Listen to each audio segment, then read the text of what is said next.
Hello student, आज हम लोग नए टॉपिक के ऊपर चलते हैं। उस दिन हमने आपको डिस्टेंस फार्मूला बताया था कि किस तरीके से वर्क करता है। ठीक है, आज अपन लोग थोड़ा सा एप्लीकेशन के बारे में सीखेंगे। एप्लीकेशन आप डिस्टेंस फार्मूला कहाँ कहाँ यूज कर सकते हैं अपन लोग, तो कुछ करने की ज़रूरत नहीं, सिंपल होता है, बहुत सिंपल होता है एप्लीकेशन। जैसे समझो बेटा, अपने को डिस्टेंस फार्मूला कोई भी बिटवीन मान लेते दो पॉइंट कोई ए और बी, इसके बीच का जो डिस्टेंस होता है फार्मूला वो क्या होता है भाई, under root x square x two minus x one का whole square plus y two minus y one का होल स्क्वायर। ठीक है, ये होता है। अच्छा, इसके बाद हम कह रहे हैं डिस्टेंस फ्रॉम द ओरिजिन, तो लेट कोई पॉइंट ओ है और कोई पॉइंट बी है ना।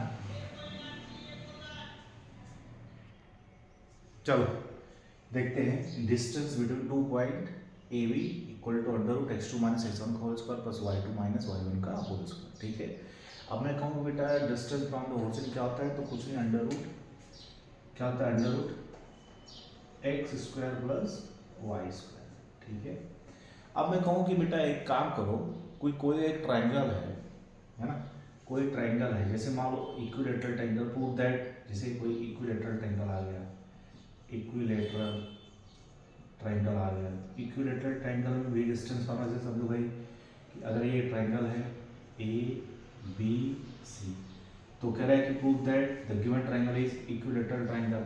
ठीक है ना, तो सपोज करो भाई कि यहाँ पर कुछ पॉइंट रहा होगा, x1 y1 हो जाएगा, इसको कुछ मान लेते हैं x2 कामा y2, इसको मान लेते हैं x3 कामा y3। मेरी बात समझ में आ गई, ये तीनों पॉइंट हो गया। तो अपन लोग प्रूव कैसे करें, bye using the distance formula, है ना। पहले सबसे पहले भाई ए बी की डिस्टेंस निकालेंगे, बी सी की डिस्टेंस निकालेंगे और सी की डिस्टेंस निकालेंगे। ठीक है ना भाई, ये डिस्टेंस निकालेंगे, ये डिस्टेंस निकालेंगे और ये डिस्टेंस निकालेंगे। बात समझ में आ गई। तो अगर तीनों डिस्टेंस से फार्मूले से अगर तीनों के डिस्टेंस इक्वल हो गए तो इसका मतलब इक्विलेटरल ट्रायंगल। क्यों? क्योंकि by the property of equilateral triangle क्या होता है कि बोथ साइड आर इक्वल, है ना, या ऑल साइड्स आर इक्वल। इसी तरीके से आइसोस्केलेस ट्रायंगल है, तो उसमें भी इसी तरीके से अगर फार्मूले लगाएंगे, दो साइड अगर इक्वल हो गई bye using the distance formula और तीसरी साइड अलग हो गई, तो क्या करेंगे अपन लोग, कहेंगे वो आइसोस्केलेस ट्रायंगल है। ठीक है ना। ऐसे अगर मान लो स्केलेन ट्रायंगल है, तो स्केलेन ट्रायंगल की प्रॉपर्टी के अकॉर्डिंग उसकी तीनों साइड अलग अलग होती है, इसका मतलब तीनों का डिस्टेंस क्या हो जाएगा, अलग अलग हो जाएगा। बात समझ में आ गई। इसमें को बेटा, इसमें तीनों साइड आपस में इक्वल रहती है ना, और ये मान लो आइसोस्केलेस ट्रायंगल, इसकी दो साइड आपस में इक्वल होती है, तो डिस्टेंस फार्मूले से जितनी डिस्टेंस ये उतनी डिस्टेंस ये, दोनों सेम सेम आनी चाहिए, और ये डिस्टेंस अलग आनी चाहिए, तो उसको बोलेंगे भाई क्या, आइसोस्केलेस ट्रायंगल। ठीक है ना।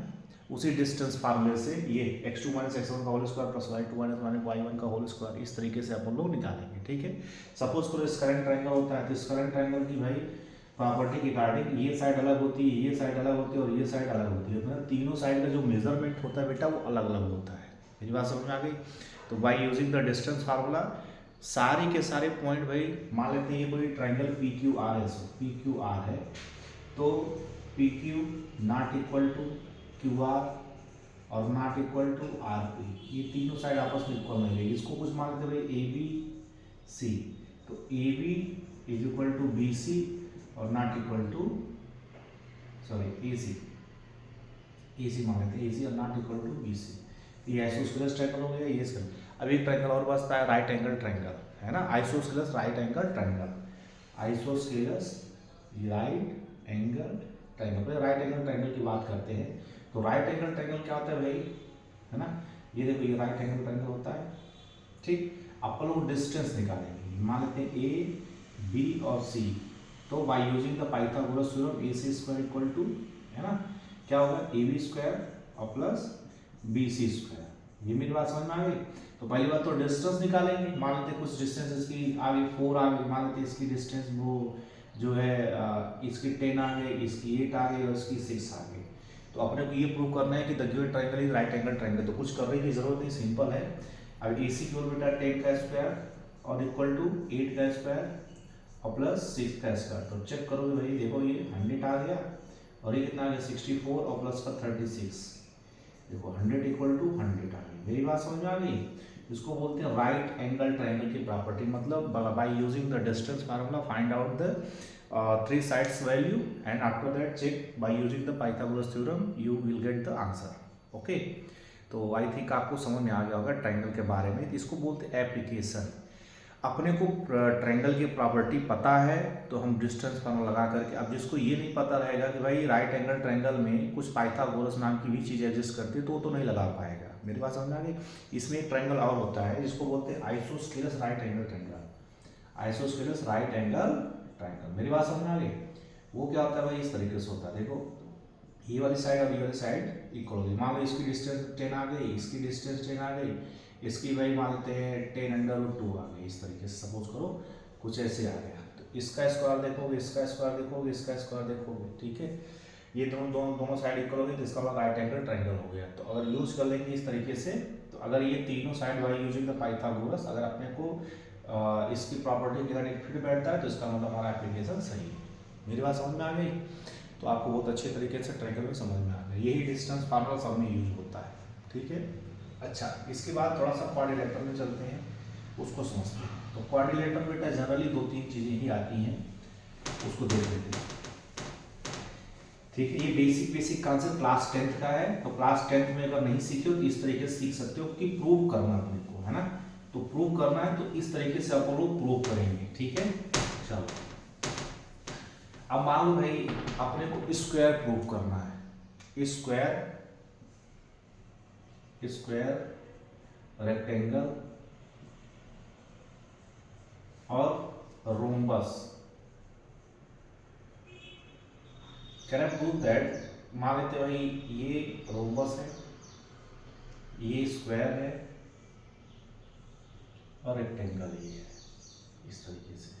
मेरी बात समझ में आ गई, रेक्टेंगल है। तो अपने को बेटा ये प्रॉपर्टी पता होना चाहिए, रोम्बस किसको कहते हैं, स्क्वायर किसको कहते हैं और रेक्टेंगल कहते हैं, है ना। अब मान लो तुमने क्या किया कि चारों डिस्टेंस निकाल लिया। अब रोम्बस की बात करते हैं और स्क्वायर की बात करते हैं। देखो ये जो रोम्बस होता है बेटा, रोम्बस की प्रॉपर्टी कहती है कि इसकी चारों साइड जो होती है वो आपस में इक्वल होती है, ठीक है ना।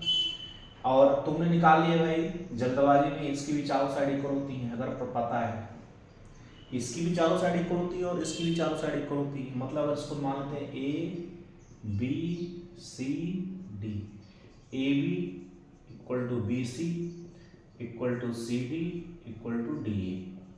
सपोज दैट ऐसे इसको मान लेते हैं ABCD। मेरी बात समझ में आ रही है। तो ये भी हो जाएगा AB equal to BC equal to CD equal to DA। ये भी चारों साइड, इसका मतलब वो रोम्बस भी हो सकता है, स्क्वायर भी हो सकता है। तो तुम जल्दबाजी चक्कर में स्क्वायर लगा दोगे, नहीं, अपने को एक चीज और चेक करना है। स्क्वायर का बेटा जो डायगोनल होता है ये आपस में इक्वल होता है, हमेशा इक्वल होता है। मतलब AC is equal to BD। अपने को डिस्टेंस फार्मूला निकाल करके भाई इसकी वैल्यू चाहिए, इसकी निकालनी है, इसकी चारों का निकाले, चारों इक्वल हो गया, इसका मतलब ये भी हो सकता है और ये भी हो सकता है। तो यहीं पर कहानी तुम छोड़ोगे नहीं। मेरी बात समझ में आ गई। क्या करोगे फिर, डायगोनल की वैल्यू निकालो bye using the distance formula.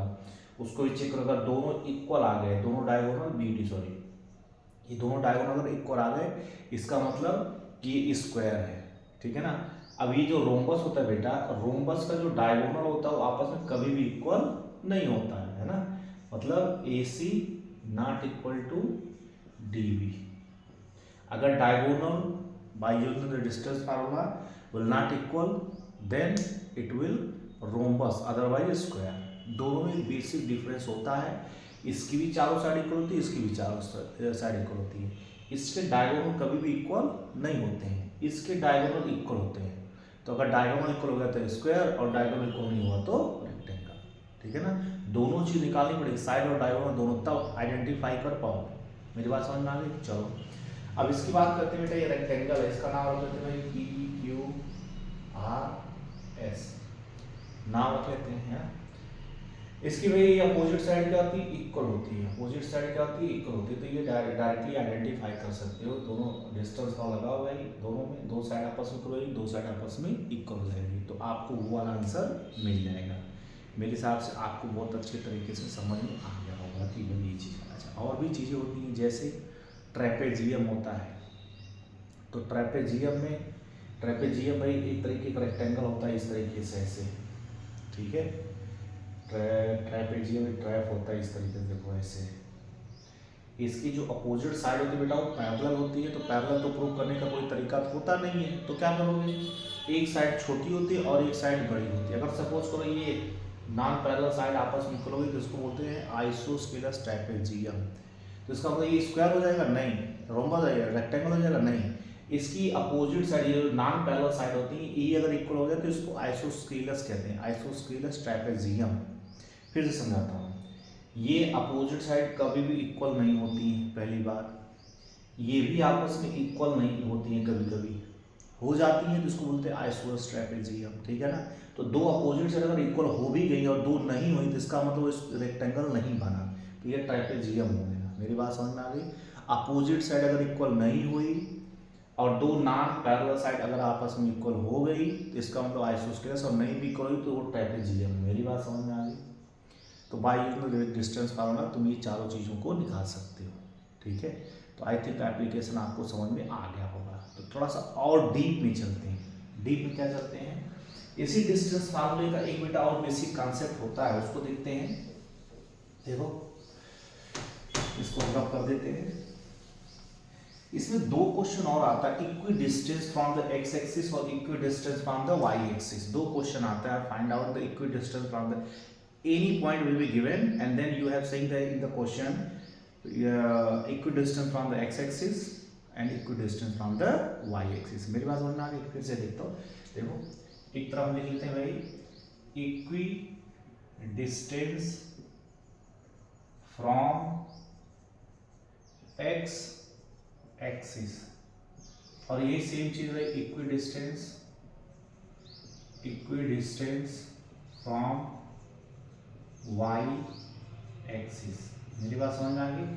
ये दो चीज बोलता है, equidistance from the x axis और equidistance from the y axis. Suppose करो भाई कोई इस तरीके से कोई पॉइंट है ए है ना, कह रहा है equidistance from the x axis से है। अब भाई इधर से अगर हम बढ़ते जाएंगे, इस तरीके से बढ़ते जाएंगे, है ना, इस तरीके से देखो इक्विडिस्टेंस फ्रॉम। अच्छा इसको थोड़ा ऐसे समझो, देखो थोड़ा सा ऐसे रैंडमली समझाते हैं। जैसे सपोज को कोई पॉइंट P है, कह रहा है P कोई पॉइंट है x कामा y, ये इसका कुछ नाम लेते हैं, ऐसे समझो। P कोई पॉइंट है, इसको मान लेते हैं 2, 3, कह रहा है which is equidistant from the x axis, ठीक है। एक कोई पॉइंट P है बेटा, एक कोई अगर पॉइंट मान लेते हैं Q है, इधर से एक Q पॉइंट मान लेते हैं, इसका मान लेते हैं 4, 5, ठीक। और कहे कि this is the equidistance from the x axis. मेरी बात समझ में आ गई। क्या कहते हैं, equidistance from the x axis. इसका ये मतलब हो गया कि भाई अगर कोई दो पॉइंट इस तरीके से है, इस तरीके से दो पॉइंट है ना, तो एक मान लेते एक पॉइंट इधर ऐसे मान लेते भाई, एक कोई पॉइंट इधर है, एक कोई पॉइंट इधर है, ठीक है, ये x एक्सिस। तो जितने डिस्टेंस ये है उतनी डिस्टेंस ये भी है, दोनों आपस में क्या इक्विडिस्टेंस है। तो ये पॉइंट जो P है ये 2, 3 है, और ये जो Q है ये है 4, 5।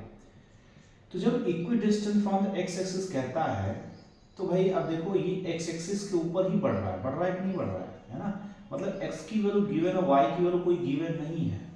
मेरी बात समझ में आ गई। Equidistance from the x axis जितना ये है उतना ये भी है।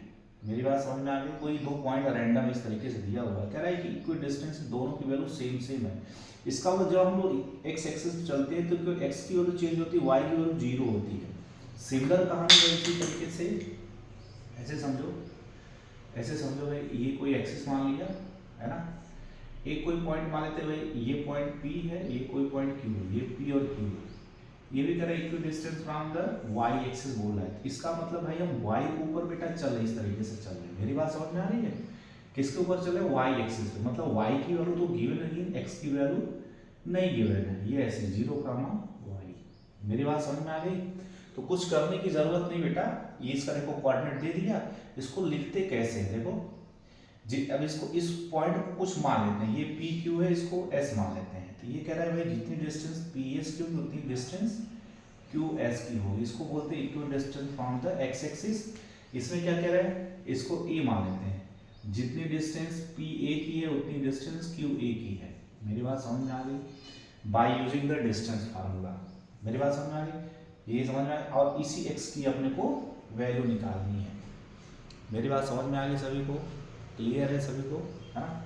देखो फॉर्मूला निकालो भाई, देखो पी एस, तो पी एस डिस्टेंस कैसे निकलता है भाई, अंडर रूट, देखो अंडर रूट क्या होता है भाई, under root x two minus x one का होल स्क्वायर, एक्स टू की जगह मांगते एक्स है तो ये हो जाए एक्स और माइनस टू का whole square plus y two minus y one का होल स्क्वायर, तो वाई टू ये और ये जीरो माइनस थ्री का होल स्क्वायर, ठीक है, इक्वल टू अंडर रूट, इसको देखो इधर से ये x और माइनस फोर का होल स्क्वायर और plus y two minus y one whole square, तो जीरो माइनस फाइव का होल स्क्वायर। मेरी बात समझ में आ गई? देखो तो फार्मूला निकालते हैं ऐसे अंडर रूट, देखो अच्छा दोनों तरफ अंडर रूट लगा बेटा तो यहीं पर लिख देते हैं स्क्वायरिंग ऑफ बोथ साइड, है ना, स्क्वायरिंग, ऐसा करने से बेटा स्क्वायर हट जाएगा, स्क्वायरिंग ऑफ बोथ साइड, तो जैसे लिखेंगे बेटा तो इधर अंडर रूट हट जाएगा। मेरी बात समझ में आ गई? तो क्या बचेगा भाई, x two x minus two का होल स्क्वायर और प्लस थ्री का स्क्वायर नाइन, इक्वल टू इधर क्या बचेगा, एक्स माइनस फोर का होल स्क्वायर और प्लस का 25। मेरी बात समझ में आ गई? इधर सॉल्व कर लेते हैं, इधर देखो दिख रहा है कि नहीं दिख रहा है, देखो ए माइनस बी का होल स्क्वायर क्या होता है, ए स्क्वायर, बड़ा बड़ा लिख देते, ए स्क्वायर प्लस बी स्क्वायर, ठीक, और फिर माइनस टू ए बी तो माइनस फोर एक्स हो गया और प्लस का नाइन, ये बात समझ में आ गई? इधर से ये इसको सॉल्व कर ले, इक्वल का साइन है, इसको सॉल्व करोगे a square plus b square और minus two a b at x और प्लस का 25। अब देखो एक्स स्क्वायर से कैंसिल हो गया, ये दोनों ऐड हो जाएंगे तो 9 और प्लस 4 13 और माइनस का 4x इज इक्वल टू, ये दोनों ऐड हो जाएंगे, है ना, तो 5 और 6 11 2 1 3 1 4 41 माइनस 8x। अब इसको इधर ले जाओ, इसको इधर ले जाओ, ये इधर आएगा बेटा तो सब्ट्रैक्ट हो जाएगा तो 4x हो जाएगा, ये उधर हो जाएगा तो 41 माइनस 13, तो 13 से 3 जाएगा तो कितना बचेगा 8 और 3 से 1 जाएगा तो 2 4x, तो x की वैल्यू कितनी आ जाएगी 28 अपॉन 7 सॉरी 4, ये से कैंसिल होगा 7, x की वैल्यू कितनी आ गई 7। तो जो इक्वी डिस्टेंस फ्रॉम द कह रहे बेटा वो ये कह रहा है कि x इक्वल टू ये जो पॉइंट आया यहाँ पर 7 का 0 आया है। मेरी बात समझ में आ गई? तो दो तरीके का क्वेश्चन पूछता है ऐसे कि two points are given and which is the equidistance from the x axis, find the point. मेरी बात समझ में आ गई? तो अपन लोग इस तरीके से फाइंड करते हैं, ठीक है ना। और इसमें से एक छोटा सा क्वेश्चन और फ्रेम होता है इसी तरीके से वो भी रहता है, थोड़ा सा मैं इसको रफ करता हूँ, है ना, 1 मिनट। चलो बेटा इसी में एक चीज़ और ऐड करते हैं अपन लोग, छोटा सा क्वेश्चन इसमें और पूछ देता है बेसिक कॉन्सेप्ट में। जैसे कह दिया कि एक कोई पॉइंट है, उसकी कुछ यूनिट, कुछ डिस्टेंस की यूनिट गिवन है, वो कह रहा है कि equi distance from the axis. Suppose that let's an example, कोई पॉइंट ए बेटा ऐसे दे दिया 4,5, है ना, डिस्टेंस कह रहा है which is equidistance from the y axis, equidistance from y axis is, मान लेते हैं 15 यूनिट स्क्वायर, 15 यूनिट दे दिया इस तरीके से, ठीक है ना। तो अपने को कुछ करने की जरूरत नहीं है, अगर y एक्सिस दिया है तो इसका कोऑर्डिनेट का 0 काम हुआ ही ऐसे, है ना, ऐसे होता है। तो दोनों भाई अपने लोग इसको, ये जो पॉइंट इसको मानते हैं कोई b मान लेते हैं, इसके बीच का डिस्टेंस निकाल। मेरी बात समझ में आ गई? क्वेश्चन क्या कह रहा है कि एक कोई point 4,5 equi distance from the y axis is 15 unit, ये वहां से 15 यूनिट है, तो अपने इसकी वैल्यू निकालनी है। मेरी बात समझ, y की क्या निकालनी है, वैल्यू निकालनी है। मेरी बात समझ में आ गई? तो क्या करोगे फिर, सिंपल फिर से डिस्टेंस फॉर्म लगाओ भाई, डिस्टेंस फॉर्म लगाओ, तो क्या होता है भाई, देखो ए बी का स्क्वायर इज इक्वल टू, चलो ए बी मत लिखो, under root x2 minus x1 का होल स्क्वायर, तो फार्मूला लिख लो x2 माइनस x1 का होल स्क्वायर और प्लस y2 माइनस y1 का होल स्क्वायर, ठीक है। अब ए बी की बेटा डिस्टेंस यहाँ दे रखा है 15, तो इधर 15 लिख लो। अब x2 कुछ मान लो भाई, इसको x2 मान लेते हैं, है ना, तो अंडर रूट 0 माइनस और इधर 4 का स्क्वायर दे रखा है और प्लस क्या होता है y2 minus y1 whole square, तो y माइनस 5 का होल स्क्वायर। मेरी बात समझ में आ गई? क्वेश्चन समझ में? ये छोटा सा क्वेश्चन आता है ऑब्जेक्टिव टाइप में, find the value, a point are given and which is equidistance from the x axis is given something unit like that. मेरी बात समझ में आ गई? तो हमने भाई इस पॉइंट दे दिए, भाई एक छोटा सा एग्जांपल मान लिया, ठीक है ना। ऑब्जेक्टिव टाइप क्वेश्चन कोई कोई पूछ देता है, ठीक है।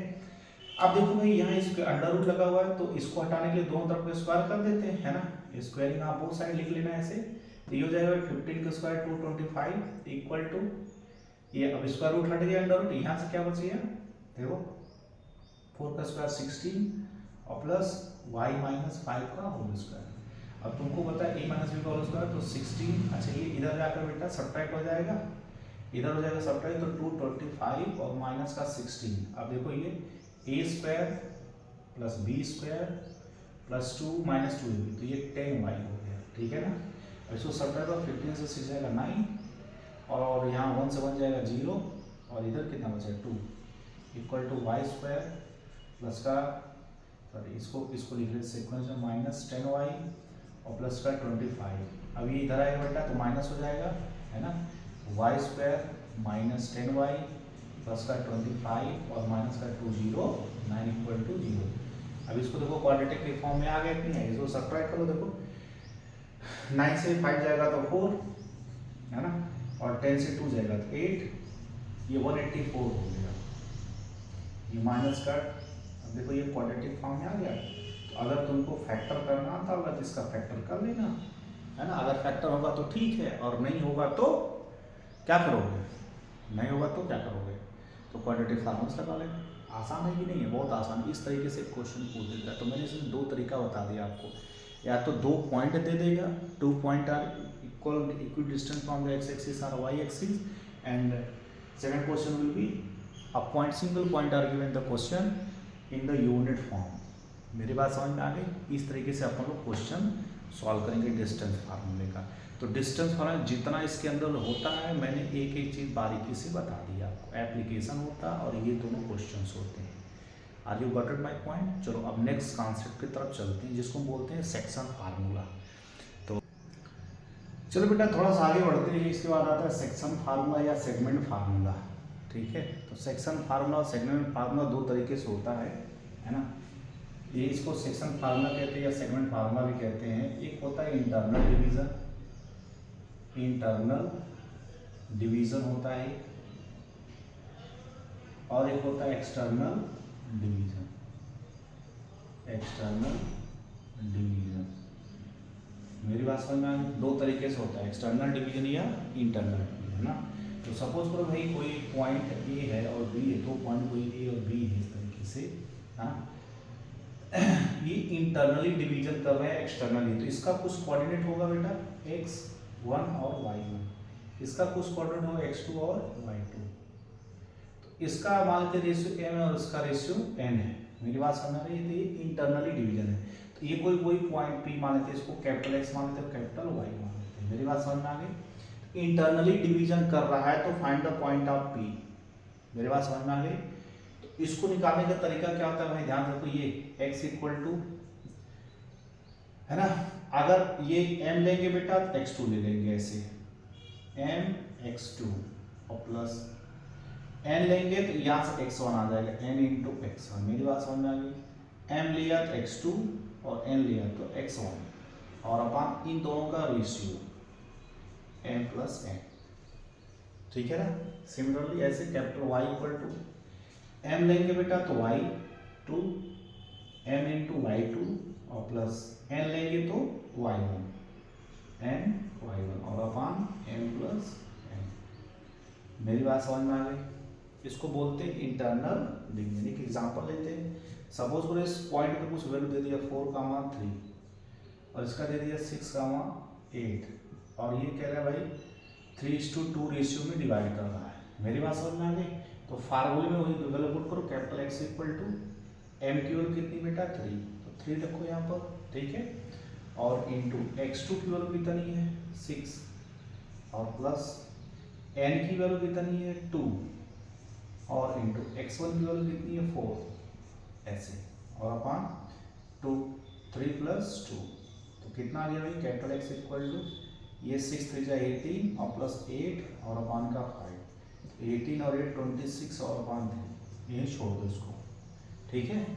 इसमें हम लोग देखो capital Y equal to m की वैल्यू बेटा 3 है और इंटू y2 वैल्यू कितनी 8 और प्लस n की वैल्यू 2 है और इंटू y1 की वैल्यू 3 है और अपान 3 + 2। मेरी बात समझ में आ रही नहीं आ रही है ना? इसको बोलते हैं इंटरनल डिवीजन।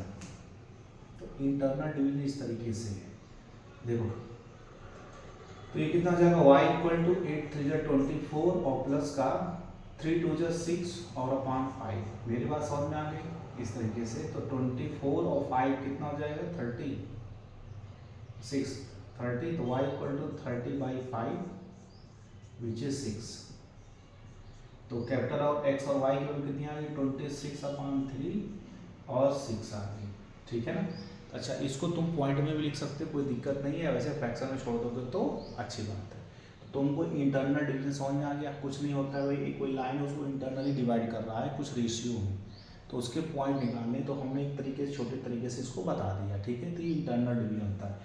एक्सटर्नल डिवीजन भी बेटा इसी तरीके से होता है, जैसे कोई लाइन इस तरीके से ए और बी है, तो सपोज करो भाई एक्सटर्नली डिवाइड कर रही है कोई पॉइंट बी है, मेरी बात समझ में आ गई, एक्सटर्नली डिवाइड कर रहा है, ठीक है ना? इसमें सेम फार्मूला इसमें भी यूज होते हैं। मानते हैं x1 और y1 है, इसको मानते हैं भाई x2 और y2 है, ठीक? इसको मान लेते कैपिटल x कैपिटल y। तो सेम फार्मूला होता है, ये जो तुमको फार्मूला दिख रहा है ये सेम फार्मूला होता है, बट जहाँ जहाँ प्लस वही माइनस लगा लो, ठीक है? तो ये हो गया भाई कैपिटल X = देखो क्या लिखा है mx2, लिखो mx2 - n(x1) और अपान m - n। ऐसे कैपिटल y = my2 - ny1 और अपान m - n, ठीक है?